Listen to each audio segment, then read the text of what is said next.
आप सभी को राधे कृष्ण। हमारे YouTube चैनल मंगलमय जीवन में आपका स्वागत करती हूँ। आज के वीडियो में आप भादो मास के शुक्ल पक्ष की एकादशी ढोल ग्यारस की कहानी सुनेंगे। ढोल ग्यारस के अनेक नाम हैं। इस एकादशी को ढोल ग्यारस, जल झूलनी एकादशी, वामन जयंती और पद्मा एकादशी के नाम से भी जाना जाता है। इसके प्रभाव से सभी दुखों का नाश होता है। समस्त पापों का नाश करने वाली इस ग्यारस को परिवर्तिनी ग्यारस, वामन ग्यारस एवं जयंती एकादशी भी कहा जाता है। ढोल ग्यारस की पूजा एवं व्रत का पुण्य वाजपेयी यज्ञ, अश्वमेध यज्ञ के समान माना गया है। इस दिन भगवान विष्णु एवं बाल कृष्ण की पूजा की जाती है, जिनके प्रभाव से सभी व्रतों का पुण्य मनुष्य को मिलता है।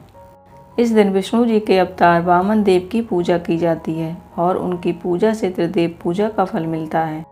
एक बार युधिष्ठिर ने भगवान श्री कृष्ण से पूछा था कि इस एकादशी को परिवर्तिनी एकादशी क्यों कहा जाता है।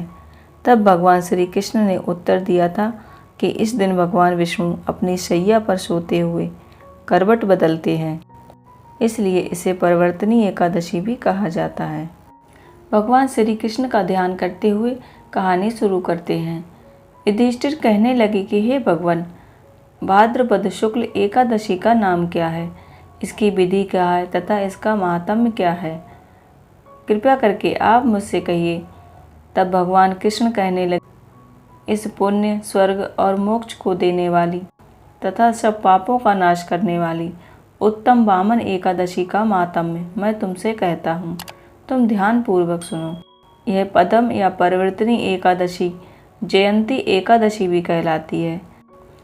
इसका व्रत करने से वाजपेयी यज्ञ का फल प्राप्त होता है। पापियों के नाश करने के लिए इससे बढ़कर कोई उपाय नहीं है। जो मनुष्य भगवान विष्णु की इस एकादशी के दिन वामन रूप की पूजा करता है, उससे तीनों लोग पूज्य होते हैं। अतः मोक्ष की इच्छा रखने वाले मनुष्य को इस व्रत को अवश्य करना चाहिए। जो मनुष्य कमल नयन भगवान का कमल से पूजन करते हैं, वे अवश्य ही भगवान के समीप जाते हैं। जिसने भाद्रपद शुक्ल एकादशी को व्रत और पूजन किया है, उसने ब्रह्मा विष्णु सहित तीनों लोकों का पूजन किया। अतः हरिवासर अर्थात एकादशी का व्रत अवश्य करना चाहिए। इस दिन भगवान करवट लेते हैं, इसलिए इसको परिवर्तिनी एकादशी भी कहा जाता है।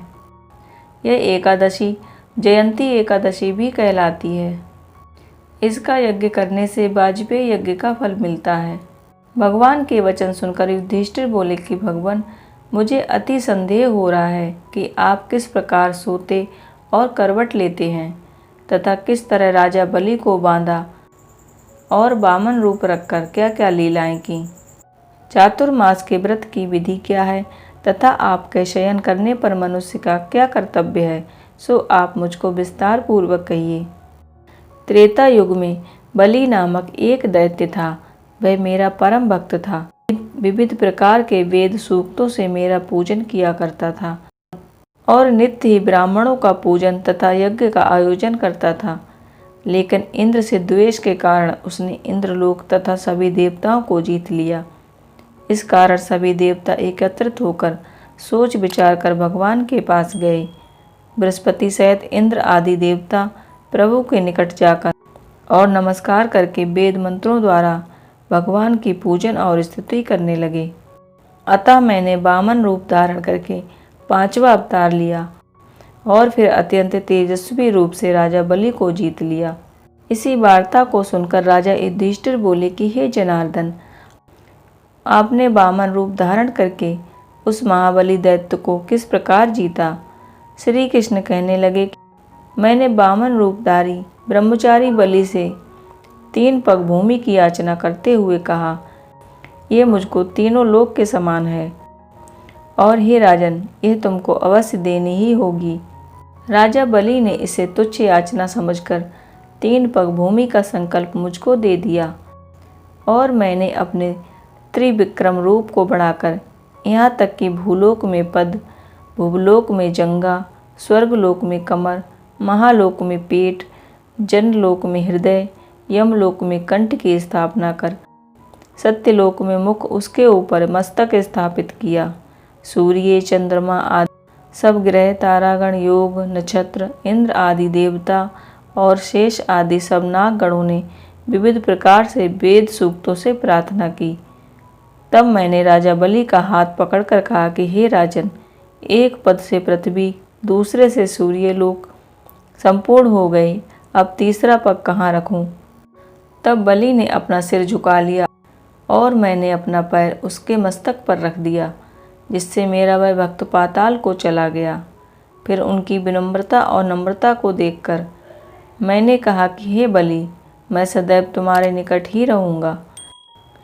विरोचन पुत्र बलि के कहने पर भाद्र शुक्ल एकादशी के दिन बलि के आश्रम पर मेरी मूर्ति स्थापित हुई। इसी प्रकार दूसरी क्षीर सागर में शेषनाग के पृष्ठ पर हुई। हे राजन, इस एकादशी को भगवान शयन करते हुए करवट लेते हैं, इसलिए तीनों लोकों के स्वामी भगवान विष्णु का उस दिन पूजन करना चाहिए। तांबा, चांदी, चावल और दही का दान करना चाहिए। रात्रि को जागरण अवश्य करना चाहिए। जो मनुष्य विधि पूर्वक इस एकादशी का व्रत करते हैं, वे सब पापों से मुक्त होकर स्वर्ग में जाकर चंद्रमा के समान प्रकाशित होते हैं और यश पाते हैं। जो पाप नाशक इस कथा को पढ़ते या सुनते हैं, उनको 1000 अश्वमेध यज्ञ का फल प्राप्त होता है। इस प्रकार आज की कहानी यहीं पर समाप्त होती है। भगवान नारायण की कृपा आप सभी पर बनी रहे। राधे कृष्ण।